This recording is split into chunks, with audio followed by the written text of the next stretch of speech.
I had a chance to talk with Dr. Rocco and with the Vice President Dawson, about what might be a useful way for us to spend our time together this afternoon. And so what I'd like to do is to outline what it is I hope we can accomplish this afternoon, and then move directly into its performance.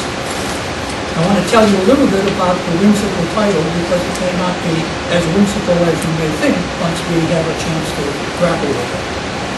My assignment is to give you a brief account of the evolution of the undergraduate curriculum in America and its antecedents, the role of tradition or social purpose or public purpose, the competing claims of professionalism on the one hand and general learning on the other, and how they play out across the spectrum of both public, independent, and four-year institutions. In addition, to examine the contemporary situation and its challenges and prospects as they may be evident and significant for those of you here at Worcester State. Also, to consider the structural impediments to change and adaptation, whether they're associated with the institution, whether the faculty, whether the student body, or perhaps even within the procedures of governance. We will later have an occasion to get a quote from the marvelous essay by Charles Wegman on that very subject. Then we need to look at what your challenges are, what they are, and when you will deal with them, and how you will deal with them. There will also then be, at the end of roughly speaking an hour or so, a breakout session in which I would hope that you would grapple with a question that I think may be relevant to your determining the distinction between what it is that you do when you make class assignments and course development for your subject matter areas, and what may be entailed when you make a commitment to the notions that are implicit and explicit in your very own last document. A word or two perhaps about the whimsical title. It plays on two things, one of which was a popular work of, quote, philosophy, namely Percy's book of some 2 decades ago, Zen and the Art of Motorcycle Maintenance, which was largely a study in values, not a study in philosophy. And the appropriation by a fellow physicist, Murray Gell-Mann, of the Noble Eightfold Path of Buddha as elaborated in the teachings of Buddha. In Murray Gell-Mann's case, it was to orchestrate in octet fashion the resonances, or if you will, the subatomic particles that became and were constituted as the standard model. In this case, however, it suggested to me the 8 categories of last. So one might imagine Worcester's version of the Dharma wheel, each spoke of which, in fact, represents an attribute, an element of the self-awakening on the part of your students as they experience the coherent consequences of your deep and informed contributions to a last that is alive with all of the adaptive powers that mark any kind of progressive evolution. For my purposes, and I would hope for yours as well, I place the 8 attributes at complementary vertices of a yet-to-be welded Dharma wheel. You will have one of them in your package. What we will need to accomplish today is the beginning of your understanding of how to find the drawing power of the center. What is it that's going to make those 8 attributes compatible with the notions of last? Not out of any abjuration of your disciplinary focus, but with a loyalty and commitment to the recognition that the power last may have for your students. So you will notice in the Dharma wheel that I've placed in complementary apposition, quantitative reasoning, natural systems and processes, the creative arts, thought, language, and culture, human behavior and social processes with individual and community well-being, and finally, global perspectives in the United States and its role in the world. We'll come back to that later and see if it may have some suggestive value to you as you think through and plan your own last activities. You'll also find in your package the opening observations I made about your defining document. It has an overarching theme, it seems to me, that the difference in education can make at Worcester State College and how it's intended to make it in the student's knowledge, the student's abilities, the student's attitudes. How all of these things may play themselves out strikes me as a very sound basis for both planning and evaluation. Your document states up front, that is to say the defining document, states up front what you are hoping to achieve. And I was personally very much impressed by the awareness that is very clearly spelled out. Quotes, courses in the last will not generally serve as major courses.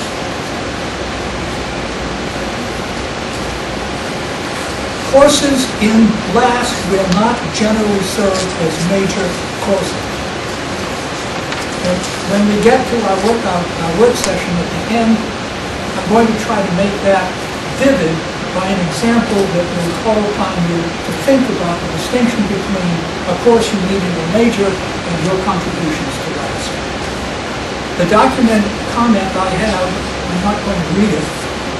It's a little like people who use all those fancy devices, project things up on the screen, and assume you can't read. They use PowerPoint and then read the PowerPoint.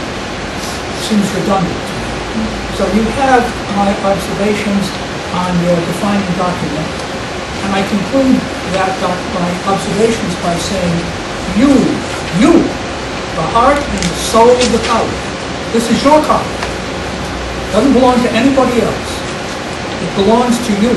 You are the heart and soul of the college, and you have the opportunity and the challenge to ensure that LASP holds together, remains focused, that it goes beyond an uninspired aggregation of courses, that over time your students develop a sense of connectedness, and along with it a growing curiosity, a growing imagination, and a very healthy dose of skepticism.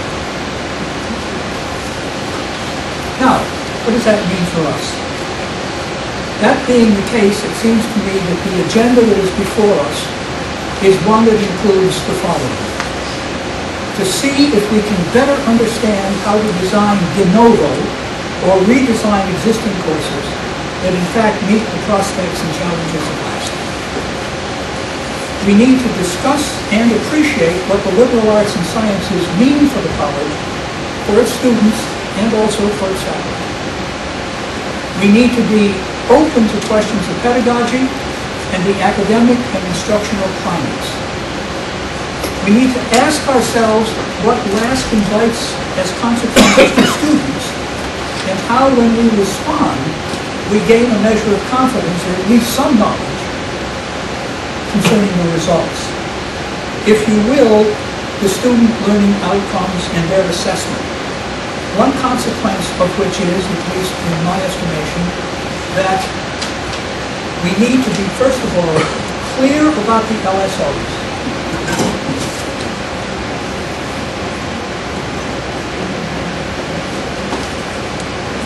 What are those student learning objectives? Be very clear about those. Second thing we need to be conscious of, and important for your work, is to be very much concerned about the outcomes and about their evaluation. You've got to think carefully and thoughtfully about how to design courses to last that meet its objectives. So you need to link courses with last. And when you do that, you'll have some chance of getting an assessment of the consequences of the actions you take. If you know what you're starting out to do, and you're not without a measure of understanding about what you want to do, then the chances of being able down the road a piece to assess what it is that you've achieved is, it seems to me, much greater. There are certain things I would also suggest you need to be wary of. You need to be careful not to emulate some alien model. Your last document, as I read it, happily enough, speaks to Worcester State College and not to some other place. The other thing I would encourage you to be wary of is never, ever underestimate the student body and its prospects for learning or for being able to grow intellectually and humanly. You need to meet them where they are. They may not be always where you want them to be, and that laments, insofar as my reading of the history of higher education is concerned, it's been true from the beginning. But the schools that make a difference, and the faculty members whose consequences are lifelong, as Mr. Adams pointed out, that teachers affect eternity because they never know where the consequences end. So meet them where they are, and what matters most is the consequence of your investment and engagement with them. It's in your hands that rests, if you will, more than the simple application of some kind of a patina. More to be desired, an altered sense of prospect and purpose, something which in fact may redound to your interest and advantage as well. And you need also to think carefully as you work with LASP, what is the distinction or distinctions that exist between what is faculty-centered and what is student-centered. You've got to be very careful to avoid curricular choices that serve your personal academic interests at the expense of student interests and needs. Now, I do not deny that there is a healthy measure of independence that is consistent with a robust academic ethos. But we must bear in mind, I believe, at all times that the curriculum is an instrument for student learning and development, that is its principal focus, and not some peripheral consequence of academic interests.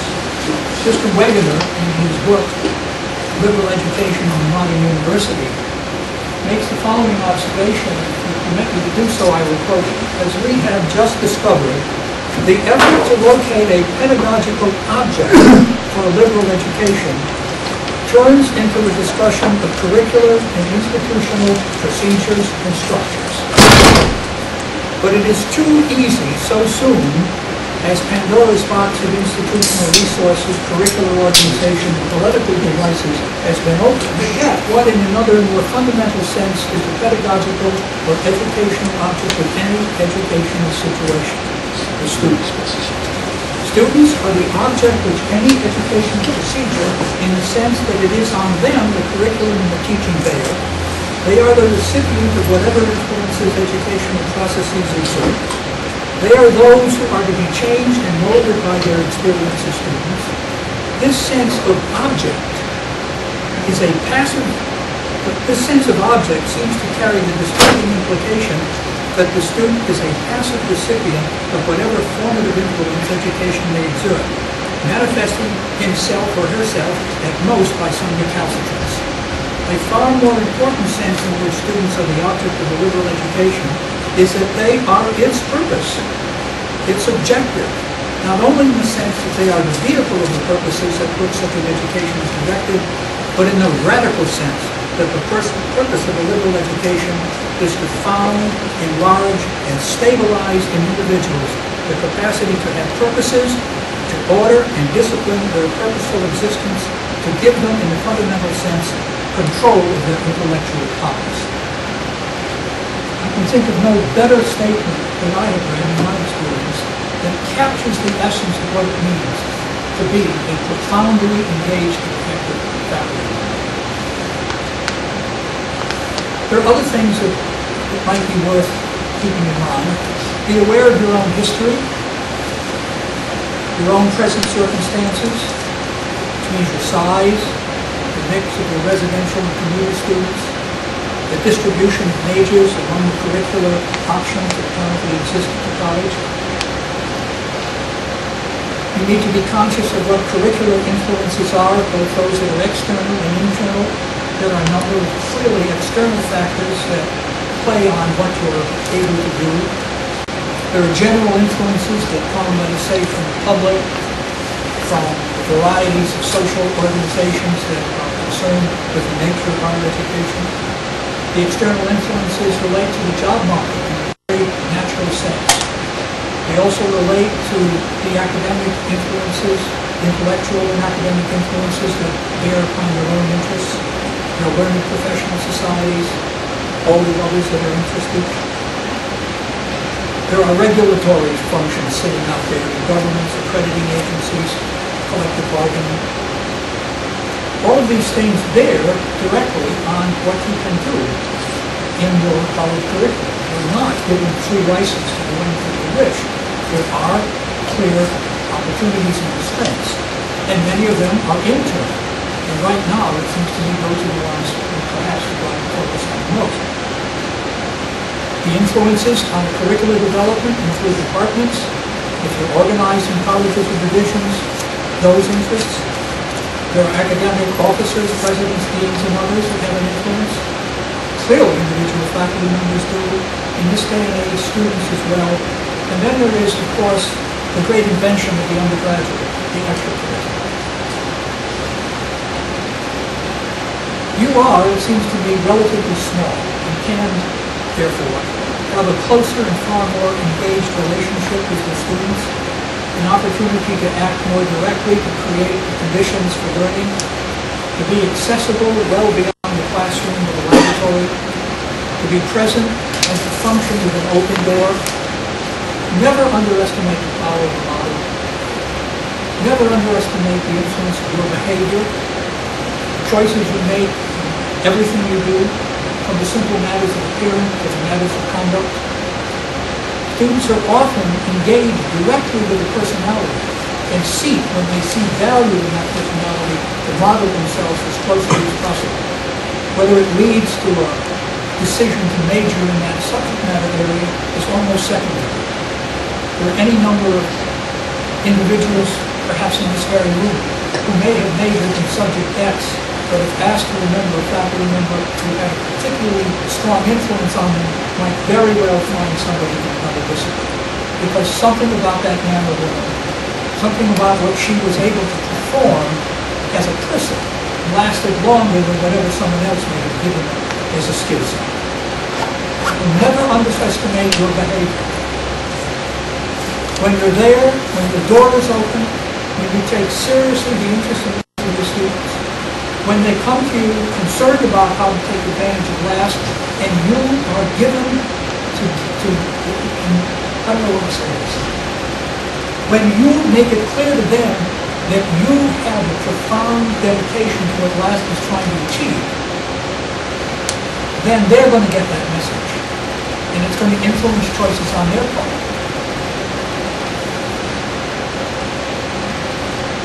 The other thing that I mentioned earlier is that you want to couple the intentions and objectives of last with the outcomes and how to assess the consequences of your choices. It's very important to try, if you can, to build some kind of a sense of your achievement that is mapped in a sense one-on-one to what your intentions were, so the linkages are not arbitrary or very close. One of the other features of this whole MASC agenda, it speaks to the liberal arts and sciences. It asks you to invite your participation in the creation of a curriculum that will have as its consequence changes in the expectations and attitudes of your students. That they will be informed widely about the circumstances of what the disciplines bring to bear, but at the same time to find a sense of engagement that allows them to break out of orthodoxy, to break out of habitual behaviors and beliefs, and to imagine for themselves a world in which their participation has the prospect for enlarging the human condition. The first president of Antioch College made an observation which I have never forgotten, and that is, until you have done one thing for humankind, you have not earned the right to die. And what a last curriculum can conceivably do is provide for these young people an extraordinary sense of their future. Your students, by and large, do not come from circumstances that have several generations, typically I believe, as I understand it, several generations of academic history. They don't come typically from families of extraordinary means. Many of them are first-generation college students. Can you imagine what can happen to them as a consequence of what happens here. What you can do here has the prospect for being far more important than what can happen at a school, at a college, that begins with an incoming class that is very well prepared, very well set for a college education. I'll tell you an off-the-record comment. Some years ago when I was still, my hands were feeble and I could still do physics, I happened to take a semester off and was in Cambridge where some folks were trying to do some experiments to see if a piece of theoretical work I had done had any merit at all. And I happened to be in the faculty dining room at Harvard College, and the dean, Henry Wasowski, was lamenting the fact that he had to give a talk that evening to the incoming Phi Beta Kappa class, and that he was struggling to find out what he could say that would be appropriate. And I, the outsider, the visitor, chanced to ask, well, how many are you inducting tonight? I don't remember the precise number, it was in the order of 50 or so. And I said, my goodness, that seems like a rather small number. And he was taken aback by that observation. He said, no, this is a very good class. These are all excellent students. And I said, well, that may be true, Henry, but it seems to me that 4 years ago, you admitted 1,200 students, every one of whom was Phi Beta Kappa. How did you fail all the rest?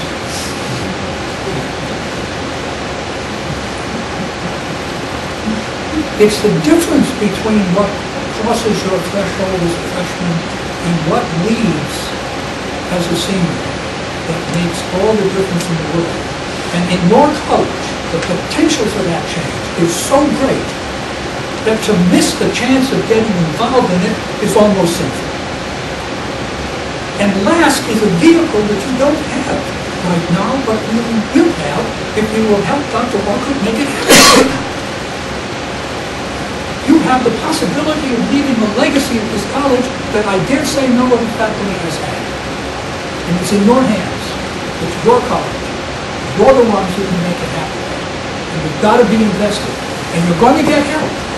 I know at least one person in this room who's willing to help as much as she conceivably can, aside from Dr. Rocco, because she's sitting right there. In my conversations with your academic vice president, I understand the depth of her recognition about the power that LASK may have to give the college a sense of its purpose that is unified and productive. So I urge you to recognize that you have support. And as long as you've got support in a place where some people have keys and can make levers move, that's not a bad thing. And I don't know of anyone more indefatigable in the intention of making this happen than my experience with Dr. Rocco. So you've got a team working for you. You're the ones who can make it happen. Let's ask ourselves a couple of questions about why liberal arts and science make any sense at all. In an age when people seem determined to link whatever they gain from college education with the marketplace, where it's become a commodity of some kind. And that takes us back to where the whole notion of liberal arts came from. Some years ago, I had the opportunity, along with the Education Leadership Program to which Dr. Rocco has made reference, to be a part of an experience abroad. After the dissolution of the Soviet Union, the member states of the Soviet Union throughout Eastern Europe recognized that they no longer could expect to have their societies unfold in what we would regard as a democratic manner, with an altered sense of the economic equation, if they continued to have an educational system that was regarded in the past as an agent of the state,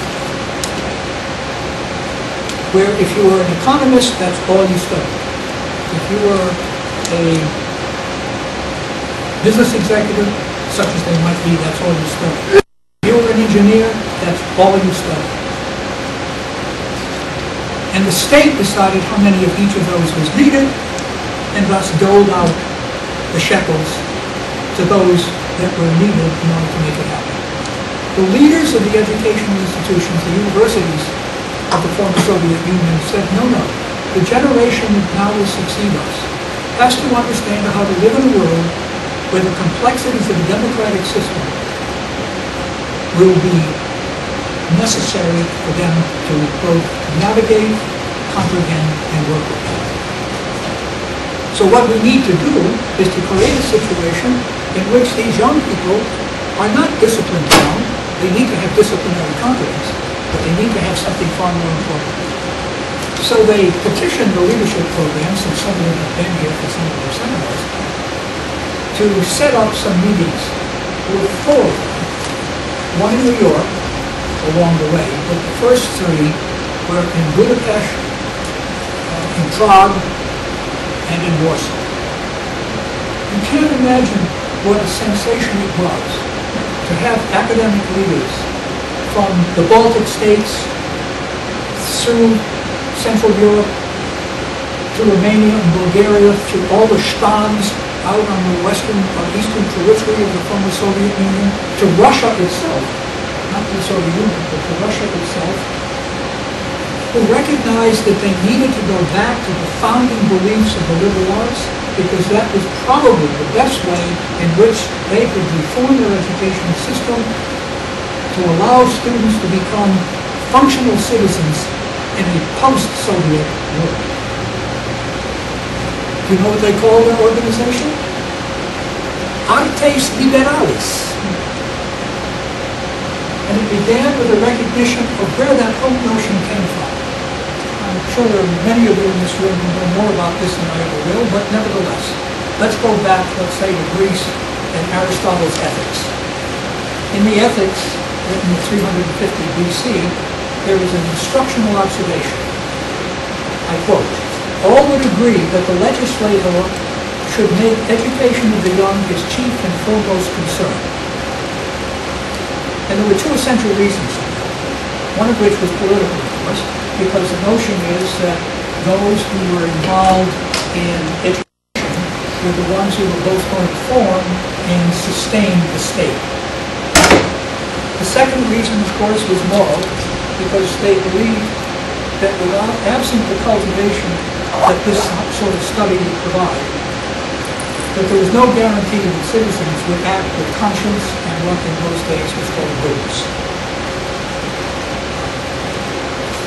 Now, Aristotle was some years after Plato, and those of you who know the allegory of the cave will recognize the degree to which the distinction between being imprisoned within a system of beliefs and the light, will recognize how eager they were to provide for what Plato called the philosopher kings, trying to a limited sense of democratic society, but nevertheless one in which learning was essential.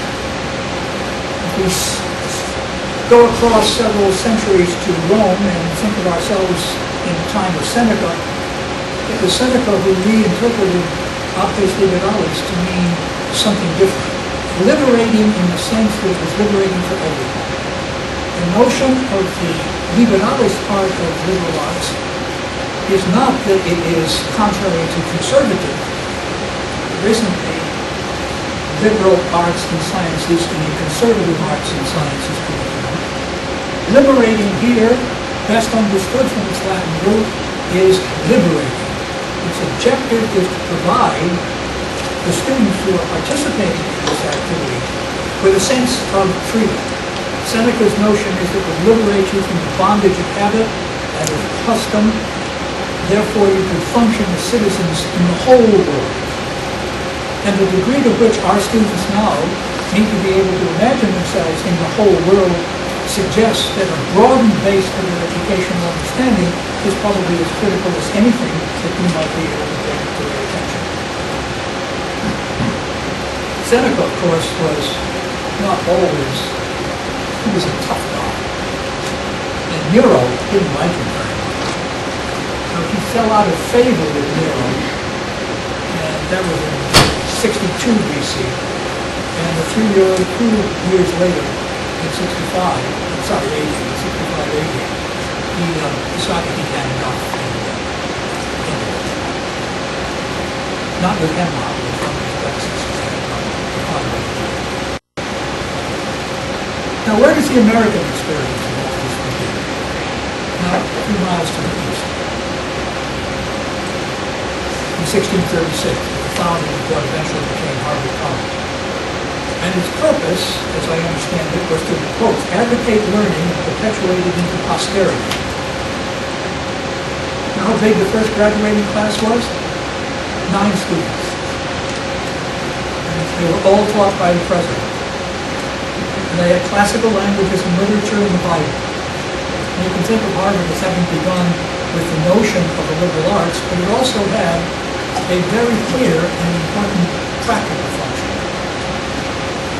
The whole notion of this study was to ensure that the 3 professions that were critical, ministers, physicians, and lawyers, had a larger sense of conscience about what they did.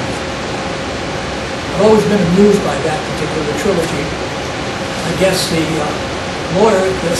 physicians were there to save your health, the lawyers to save your resources, and the ministers to save your soul. So 3 of them needed somehow or other to have a sense of purpose if they were going to make that happen for them to be successful. In the succeeding years, the independent colleges grew, particularly so in the Northeast or in the East Coast. Many of them centered around some denominational basis. Columbia with its Episcopals, Princeton with its Presbyterians, and others. But also in the 19th century, there was a migration westward. At one stage, the state of Connecticut lost a third of its population to what was called the Western Reserve. You go across the northern part of Ohio and you find little images of New England villages and colleges that were started by emigres, including the one which I had the pleasure of serving as president of, that came from 2 towns, North Granby, Connecticut, and Granville, Massachusetts. They went out there because they found fields that didn't have stones in them. They could actually plant things that could grow. But like all others, it was a Baptist school, by the way, and its founding association was with Brown, which was a Baptist school as well. But the other things that occurred during that period of time was that the curriculum changed. The whole notion of the trivium and the quadrivium, that closely knitted set of subject matter areas that had been the traditions of the liberal arts, got expanded considerably. Slowly, the natural sciences were brought into play. And then, towards the middle of that century, little by little, there became the need to somehow or other adjoin 2 distinct kinds of intellectual and academic lives. The British liberal arts tradition of Oxford and Cambridge, and the European or continental model of research. More notably German and others, the continental model of research, in which a senior faculty member and a cluster of students about typically him on subject matter areas of close association with that person's interest. There were some other things that happened then. The students who found themselves constrained by the narrowness of the subject matter decided there were other things they needed to do. So they began to start societies that were outside of the curriculum and activities that were outside of the curriculum. Many of those early societies were literary societies, some of which morphed, in Kafka's sense, into fraternities. But they sought to create the extra curriculum, recognizing that many of their interests and needs were not being served by the constraints of the curriculum that they had been exposed to. The first PhDs were given in this country in the middle part of the 19th century. And at about that same time, an extraordinarily important event took place, thanks to a senator from New Hampshire. There were 2 Morrill Acts, 1862 and 1890. And you know what their functional purpose was. They granted to the several states land, federal land, which they were then free to sell, the proceeds of which were intended to create state-supported universities, and the burden of those state-supported universities reflected a public purpose as well as a personal purpose. The public purpose was very clear, and that was that as the American economic engine was gearing up, it needed a better understanding of the options in agriculture, and it needed a much better understanding of what in the bill was called the mechanic arts, which we would today call engineering and sciences. But something else in that bill was interesting because it revealed their understanding of the distinction that Senator Morrill had of his New England counterparts. Because the language says that this instruction was intended to be available to the laboring classes. Its purpose was to open up education, not to a privileged few, but to everyone.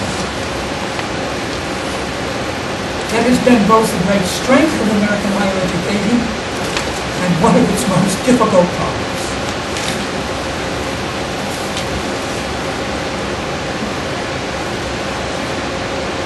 There's some antecedent to that, by the way, for those of you who are historians that know so much more about this than I will. The Northwest Ordinance, which was, of course, based on a plan of Jefferson's. It goes back to, what, 1780, something back before the 20th century. 85? Yeah. I wasn't that far off. B minus?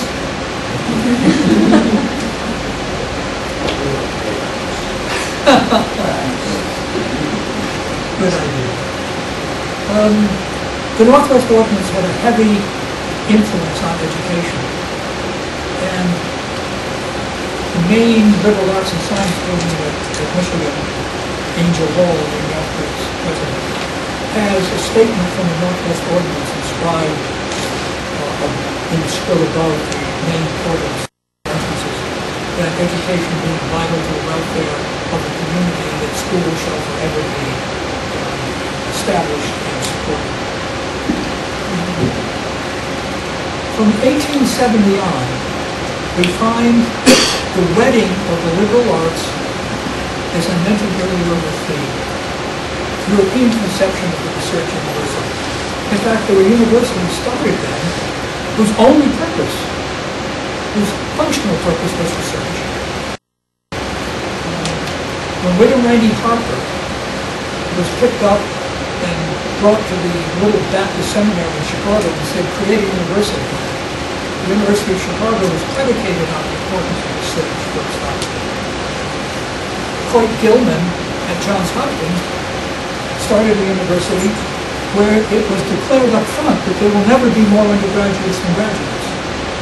The graduate students would be at least as numerous as undergraduates, and that research will play a vital role in the performance of the institution and its faculty. So we now have a model in which there is an ostensible conflict arising between a faculty member's dedication to his or her craft and the dedication to a wider institutional purpose, having a focus on its students. It's also true that a great many other schools were transformed in that same period. Many of the major universities became active in research and realized that their graduate programs required them to get together and form an association, what was called the Association of American Universities in 1900, to deal with the questions of graduate study. The schools that were part of that include some public universities that had been established long before the land grant happened, and which transformed themselves into the kinds of institutions that the independents. That first group of Association of American Universities were Harvard, Columbia, Hopkins, Chicago, California, Michigan, Pennsylvania, Wisconsin, Cornell, Princeton, Stanford, Yale, and two others. Can you guess what two others were? One was a marvelous research university at the turn of the last century. That was the Catholic University of America in Washington, D.C. And what's the last one? Clark. Right down the street. Clark. Clark was the first university in the United States ever to consider serious graduate study in psychology, which is why, if I'm not mistaken, it is the statute of Freud. It was a major research university at the turn of the 20th century.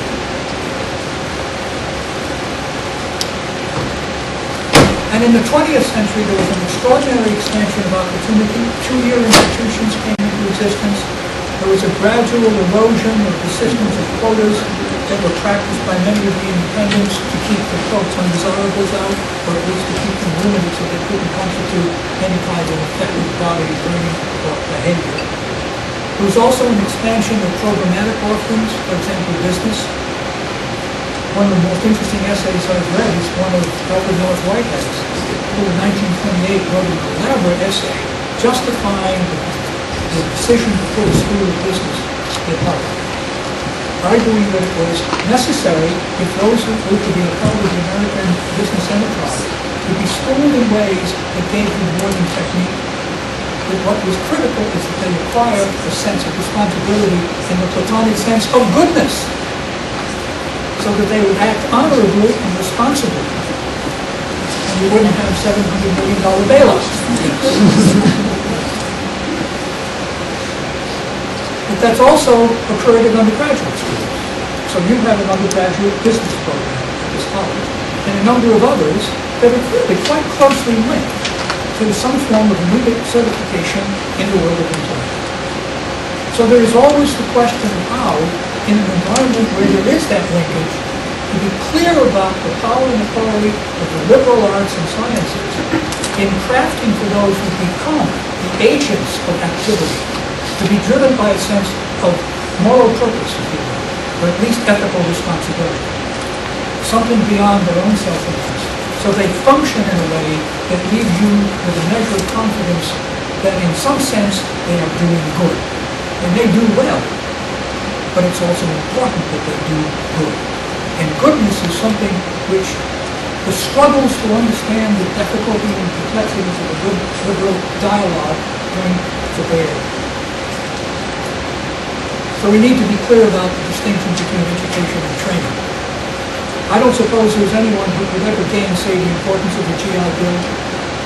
It changed completely the landscape of American higher education by taking a group of young men and women who had served their country well at a difficult time and allowed them an education they could probably never have imagined getting in any other way.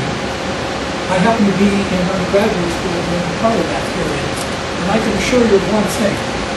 Any of my contemporary undergraduates who had any sense of frivolity recognized that the curve was being set by that Navy veteran, and that Navy veteran was serious. It actually had a salubrious effect on the undergraduate college at that period of time. And their children, of course, have gone on to become not first-generation college students, but second and their grandchildren, third. It also led to an extraordinary and rapid expansion in course offerings and major studies. And to some degree, alas, the appropriation of the research model as the gold standard for academic institutions, with it seems to me a concomitant attenuation of the dedication to instruction and teaching. Now, the past several decades, and this is where we need to recognize the issues that are directly pertinent to you, without losing sight of the origins of the activity engaged in.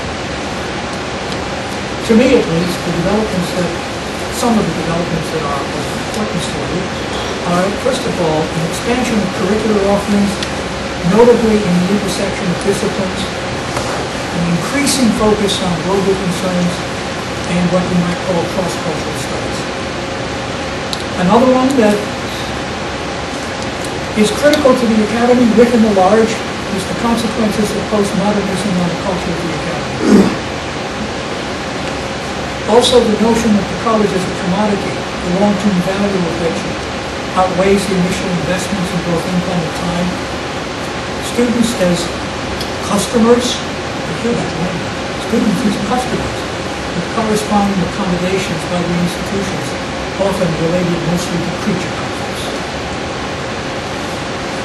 For state institutions especially, but for all of them to some extent, they need to be accountable for the state's investment. Connecting the utility of a degree with employment or colleges' willingness to connect the efficacy of a degree with employment and a, quote, 21st century workforce empowers the overseers to ask for and expect a fiscally responsible use of its resources. And among the things they look at is retention. It looms large as an indicator of institutional effectiveness. And it should anyway, even if there wasn't somebody in the State House looking over their shoulders wondering about what your retention would be. And we also need to recognize that there has arrived a digitally driven cyberculture, one in which an image contends very strongly with the word, and for which the instantaneous reigns supreme. Also a culture in which, apparently, silence is unacceptable.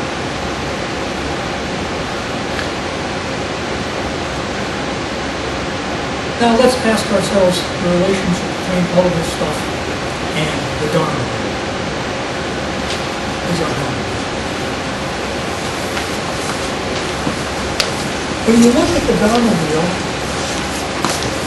and you look for the number of credits which the last document assigns to the Dharma wheel, you find that it's really rather well balanced. If you look at the creative arts, thought, language, and culture, there are 12 credits assigned to that axis. If you take the one at right angles to it, global perspectives and U.S. role in the world, that has 9 credits. Quantitative reasoning, natural systems and processes has anywhere between 10 and 18, depending on how you take advantage of the way in which those are linked together in the document. And finally, the human behavior and social processes has a total of 12. So you've got, really, you could easily have 12, 12, 9, and 12. That's pretty well balanced. For someone looking at it from the outside, I'd say the designers of this document did a pretty good job. And the Dharma wheel helps you to understand that, because it puts compatible parts of these categories into a juxtaposition which, for me at least, carries some. Added to that in your document what I would like to think could somehow or other be fashioned as a school slogan. I jokingly call it Mac, DAC, and WAC. Mac being math across the curriculum, DAC being diversity across the curriculum, and WAC being writing across the curriculum. Now these are notions of comprehensiveness. There is a sense that somehow or other these elements carry over and above what may be instructional elements that are visible in the Dharma. They carry with it something which, if you will, becomes part of the connective tissue. Math across the curriculum suggests that no matter what your discipline may be, the capacity for understanding things at an order of magnitude is important. I recall once at a public meeting when I was living just outside of Washington that had something to do with radiation. The speaker, talking about the magnitude of the radiation, said it was 1,000 millicuries. There was indignation in the audience. If he'd said it was 1 curie, nobody would have been concerned. Right? But they measured in millicuries. There were 1,000 millicuries. That's a curie. The notions of scale pertain out everywhere. Orders of magnitude are important. Being able to get a clear sense of something on the back of the envelope, no matter what your subject matter is important. And numbers and mathematical models and reasoning of a quantitative nature are valuable in every discipline that I've ever had any experience with. One of my good friends in Ann Arbor is what he calls a cliometrician. He's an historian. He spends a lot of time doing analyses, mathematical analyses, looking for ways to try to understand history in other than narrative ways. So math across the curriculum is not a punitive exercise. It's a way to have all of you recognize that your colleagues in the quantitative arenas have something to contribute to you. Writing across the curriculum, not only is it reasonable to be able to speak coherently, but to be able to project onto a piece of paper or to some document those things which you need to have at your disposal so that you can make an argument. And I make a distinction about arguments. That my contention is that if you don't teach your students how to argue, the only thing they can do is quarrel. And there's a big difference, a profound difference, between making a case that is formed, fashioned by reason and knowledge, that can at least make an effort to persuade someone to pay attention to what's going on. And in a democratic society, in our republic, if you will, the absence of informed argumentation gives rise to kinds of patronizing belief that you now see, in which imagery and appearances take precedence over instrumental knowledge and consequences. You can't have, in Jeffersonian sense, an uneducated electorate. So writing across the curriculum is critical. Diversity across the curriculum, that means a lot of things.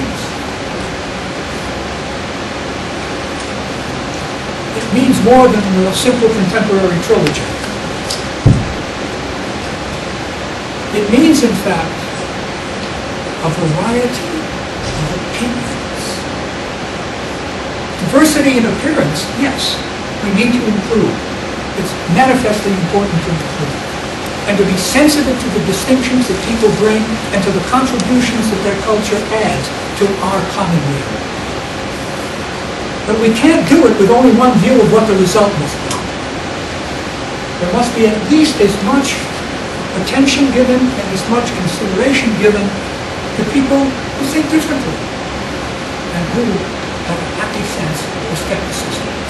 They may be reverent in their intentions, but they have the capacity for saying, wait a minute, how about? So let us understand diversity in the richest possible way. That everybody comes to the table, everybody has a voice, but the voices don't all have to sing from the same page in the choir. So I have some questions about it, and that is, how dedicated are you as a faculty?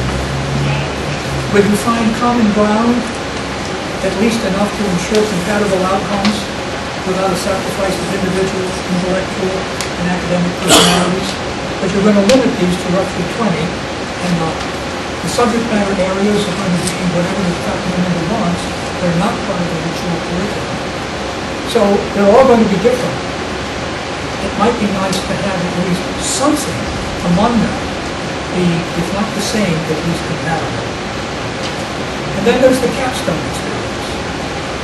That, on the other hand, offers a pair of options, one of which is in the discipline, again, in the form of a seminar, or a 3-credit interdisciplinary seminar that bears the imprimatur of the last.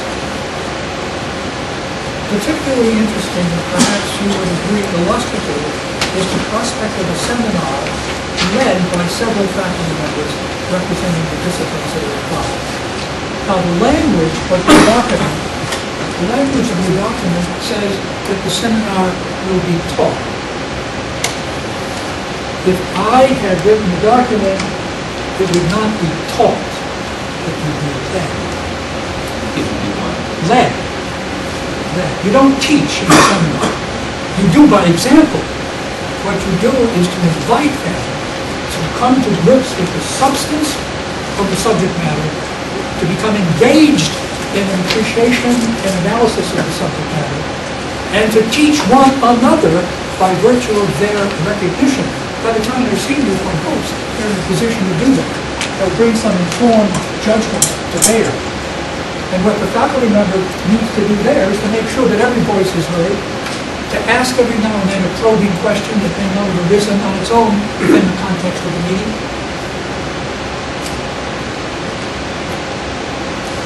very nice thing about that is that the faculty members may not always agree if they're co-teaching it, co-leading it, if you will.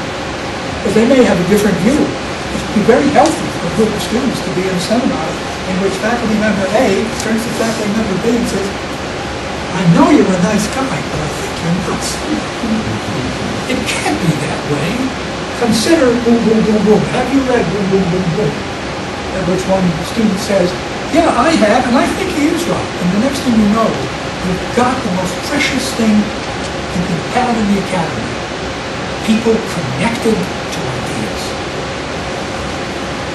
You may sell credit, but the only thing you really have of value is an engagement with ideas. And I would say that because there are a limited 20, that requires some sensitive faculty presence in order that everybody is engaged.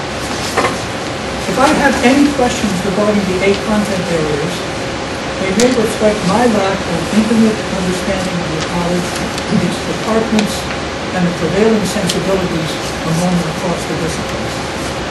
I personally tend to shy away from language that suggests questions to which the answers are a foregone conclusion. A dear and now departed friend of mine, Adam Yarmolinsky, once pointed out to me that as far as he was concerned, a question was interesting only in proportion to whether or not its inverse was as well. Questions in the human arena bear scrutiny from itself and from its mirror image. To which I would append the observation that orthodoxy appears when scrutiny fails.